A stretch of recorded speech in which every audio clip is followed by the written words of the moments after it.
বলতে আমরা কি বুঝি? ইসলাম বলতে বুঝি দাড়ি, টুপি, নামাজ, রোজা, মসজিদ, মাদ্রাসা। এটা কি শুধু আমরা ইসলাম বুঝি? না না না, এটাও যেমন ইসলাম। মনে রাখবেন, তার আগে এই জমিনের উপর রাসূলুল্লাহ যখন এসেছিল, এই জমিনের মানুষগুলো জালিম হয়ে গিয়েছিল।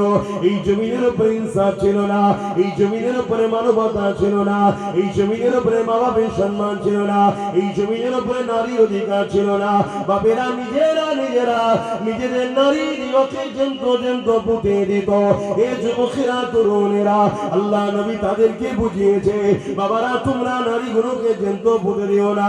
নারী হলো আল্লাহ পাকের শ্রেষ্ঠ একটা নিয়ামত। যার ঘরেতে প্রথম কন্যা সন্তান হবে, এর মানে ওই নারীর বাবাকে আল্লাহ পাক জান্নাতে সুসংবাদ দিল।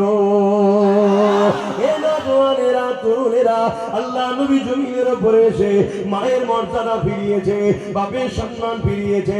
এই যে আজকে বাপগুলো আপনার ছেলে আপনাকে যে সম্মান এখনো দিচ্ছে, এটাই মাহফিল হয়। আমরা এসে বলি, আল্লাহ নবী বলেছে বাপ হলো জান্নাতের দরজা। যে বাপকে বেজার করলো, তার জন্য জান্নাতের দরজা খুলবে না।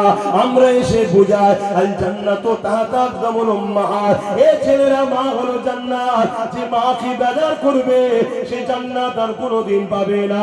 কিন্তু যে মা বাপকে রাজি করবে, মান রাদি আনহু ওয়ালিদাহু ফালান আনহু রাদি, যে মা বাপকে রাজি করবে, আমার আল্লাহ তাদের উপরে রাজি হয়ে যাবে। আল্লাহ নবী আরো জানাচ্ছে, আন আবি উমা